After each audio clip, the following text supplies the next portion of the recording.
नमस्कार, जय माता दी। मैं हूँ अर्पणा मिश्रा। आप सभी का स्वागत करती हूँ अपने चैनल पर। तो आज आप लोगों के साथ नवरात्रि की कुछ जानकारियाँ लेकर आई हूँ, जैसे पारण की, कन्या पूजन की, हवन की, दुर्गा विसर्जन की, कलश की जो है, और कलश पे जो हम नारियल रखते हैं उनका हमें क्या करना चाहिए, और विसर्जन हमें क्या करना चाहिए, कन्या पूजन हमें कब और कैसे करना चाहिए, अगर कन्याएं न मिले तो हम उनका पूजन कैसे करें। विजयदशमी के दिन कुछ ऐसे नियम हैं जिनका हमें विशेष ध्यान रखना है, और यह 5-7 नियम भी आपको बताऊंगी जिसको करने से आपके घर में सुख, समृद्धि, शांति का वरदान भी देंगी। और विजयदशमी के दिन आप सभी को क्या क्या करना है, कौन से भगवान की ऐसी पूजा करनी है जिससे आपके घर में सुख समृद्धि बनी रहेगी और भगवान की भी कृपा बनी रहेगी।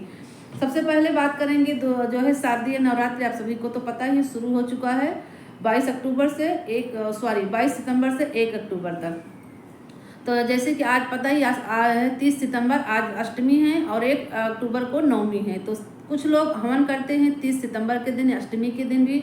कुछ लोग हवन कर सकते हैं जो है नवमी के दिन भी, 1 अक्टूबर को भी हवन कर सकते हैं। कुछ लोग अष्टमी के दिन कर सकते हैं। जो 2 दिन का व्रत रखते हैं वो अष्टमी नवमी दोनों दिन कर सकते हैं, लेकिन जिनका 9 दिन का व्रत है वो नवमी के दिन ही व्रत करेंगे। पूरा करने के बाद हवन करेंगे उनका। उसके बाद जो है पारण है 10वीं के दिन है।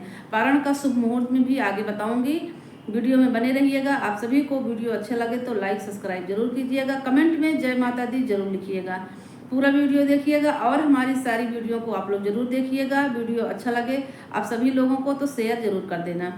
सबसे पहले बात करेंगे दुर्गा विसर्जन की। दुर्गा विसर्जन आप सभी को 2 अक्टूबर को करना है, दिन गुरुवार है, क्योंकि जब तक नवरात्रि 9 दिन की जब रात्रि पूरी होती है तभी यह नवरात्रि पूरी होती है।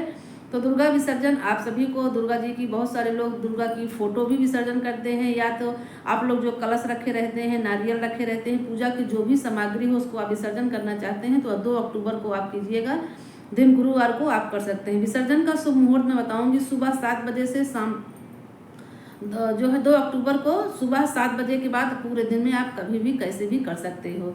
देख लीजिएगा, दिन भी बढ़िया है, गुरुवार है, उस दिन आप विसर्जन कर सकते हैं अच्छे से। और कन्या का पूजन आप जो है नवमी को कर सकते हैं, अष्टमी को भी कर सकते हैं, 10वीं की सुबह भी आप जो है कन्या का पूजन कर सकते हैं।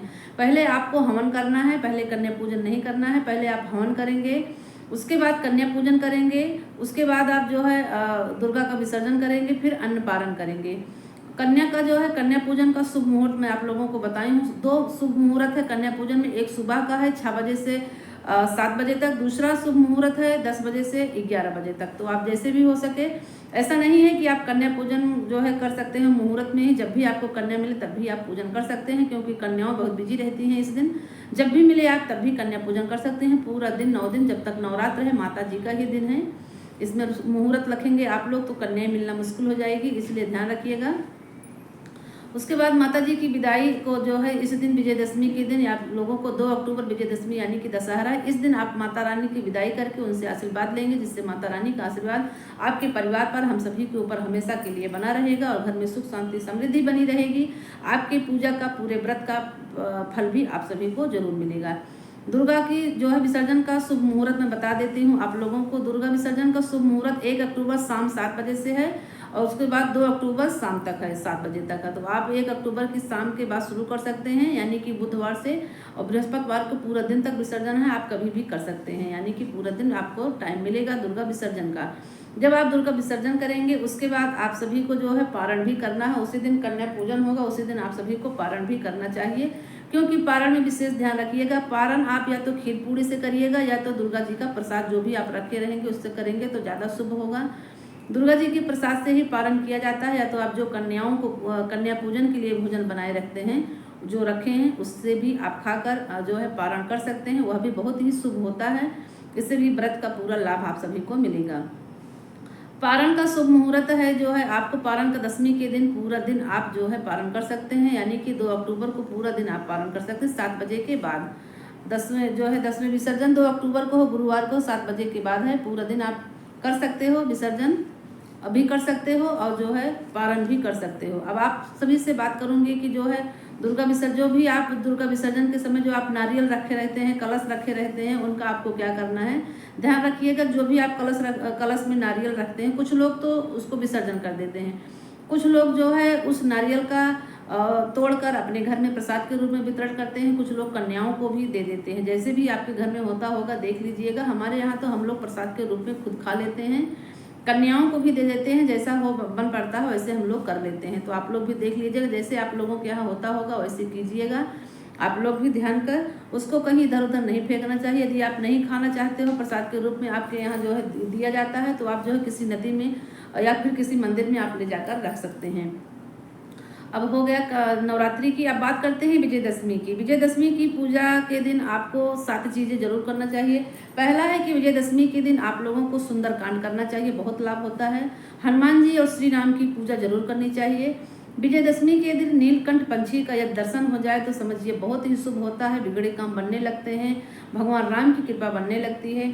दशहरा के दिन नीलकंठ पंछी का दर्शन करना बहुत शुभ होता है। यदि आप ऐसे रियल में पंछी नहीं देख सकते हैं तो बहुत सारे लोग मोबाइल से देख सकते हैं, तस्वीर में होती है, तो दर्शन जरूर करना चाहिए। भगवान श्री राम और माता दुर्गा की पूजा जरूर से जरूर करना चाहिए। उस दिन आप हो सके तो सुंदरकांड का पाठ कीजिए जो है। उसके बाद दुर्गा जी का भी पाठ, दुर्गा चालीसा भी पढ़ सकते हैं, हनुमान जी की पाठ कर सकते हैं, सुंदरकांड के साथ साथ रामायण भी पढ़ सकते हैं। पूजा पाठ करना बहुत उचित होता है। इस दिन दशमी के दिन यानी कि दशहरा के दिन जो है समी के पेड़ की पूजा करना भी बड़ा शुभ होता है। इस दिन यदि समी के पेड़ यदि आप लोगों के घर में है, नहीं भी है तो आप कहीं मंदिर में जाकर या कहीं जहाँ हो आप जा सकते हो वहाँ पर आप लेके जाइए और जाके पूजा कीजिए। धूप दीप जो है फल चढ़ाइए, उसके बाद घी का दीपक जलाइए समी के पेड़ के नीचे। ऐसा करने से भी प्रसन्न होते हैं भगवान और आपको मनवांछित फल की प्राप्ति भी होती है। दशहरा 2 अक्टूबर को, जैसे कि आप सभी को पता ही है, दिन गुरुवार है 2025 में। इस साल दशहरा 2 अक्टूबर को जो है शुभ मुहूर्त है दशहरा में पूजा करने का। तो बता देती हूँ, शुभ मुहूर्त पूजा करने का शुभ मुहूर्त है 2:05 बजे से लेकर 2:56 बजे तक, यानी कि 2:56 तक 2 मुहूर्त है। दशहरा का विजयदशमी का पूजा करने का 1-2 बजे से शुरू हो गया है, 2:56 तक है। दूसरा 1 बजे से 3:44 बजे तक है दूसरा शुभ मुहूर्त। यानी कि कुल मिला के आप जान लीजिएगा 2 बजे से 3, साढ़े 3, 4 बजे तक आप 2:44 तक हो तो 4 बजे तक आप पूजा कर सकते हैं। रावण दहन की शुभ मुहूर्त मैं बताऊंगी। जो लंका दहन होते दशहरे के दिन रोज लोग लंका दहन नहीं रावण का दहन करते हैं, उनका शुभ मुहूर्त मैं बता देती हूँ। 6 बजे से रात 8:36 तक है रावण का दहन। फिर से जान लीजिए, जो भी दशहरे के दिन रावण का दहन करना चाहते हैं उस शाम 6 बजे से रात 8:36 तक है। इन सभी चीज़ों का ध्यान में रखिएगा। इस तरह से यदि आप करोगे तो भगवान भोलेनाथ और माता लक्ष्मी, विष्णु भगवान, श्री राम सब आपकी मनोकामना की पूर्ति करेंगे। विजयदशमी के दिन देवी जी की पूजा जरूर कीजिएगा, इससे देवी जी प्रसन्न होती हैं, हर मनोकामना की पूर्ति करती हैं।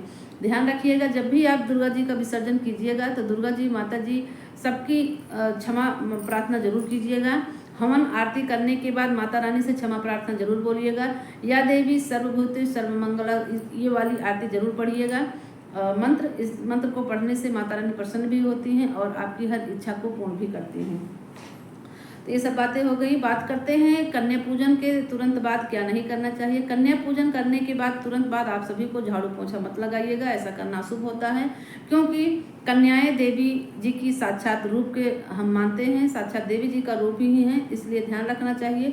जब भी देवी जी माता जी हमारे घर में प्रवेश करते तो हमें तुरंत झाड़ू पोछा नहीं करना चाहिए, क्योंकि वो माता के रूप में आशीर्वाद देने के लिए हमारे घर में आती हैं। तो जो भी जहाँ भी वो भोजन की रहती हैं और जहाँ पे जैसे अच्छा चावल, कुमकुम, रोली जो भी हम डाले रहते हैं वो सब हमें इस तरह से झाड़ू लगाकर फेंकना नहीं चाहिए, उसको हमें कहीं साफ स्वच्छ जगह फेंक देना चाहिए। बचे हुए भोजन को हमें ऐसे कूड़ेदान में नहीं, डस्टबिन में नहीं फेंकना चाहिए, उसे या तो हम गाय को दे दें या फिर हम कुत्ते बिल्ली जो भी अन्य जानवर हों उनको हम खिला सकते हैं। ऐसा करने से भी लाभ होता है, व्रत का पूरा फल भी मिलता है। और जान लीजिए आप सभी लोग जो 2 दिन का व्रत रखते हैं और जो 9 दिन का व्रत रखते हैं, जो 2 दिन का व्रत रखते हैं वो भी पारण जो है 9वीं के दिन करेंगे, और जो 9 दिन का व्रत रखते हैं वो पारण अपना 10वीं के दिन करेंगे, क्योंकि पूरा 9 दिन जब तक नवरात्रि बीतती नहीं है, इस बार तो 9वीं ऐसे पूरा नवरात्रि 10 दिन की लगी हुई है, तो पूरा होने के बाद ही आप लोग पारण जरूर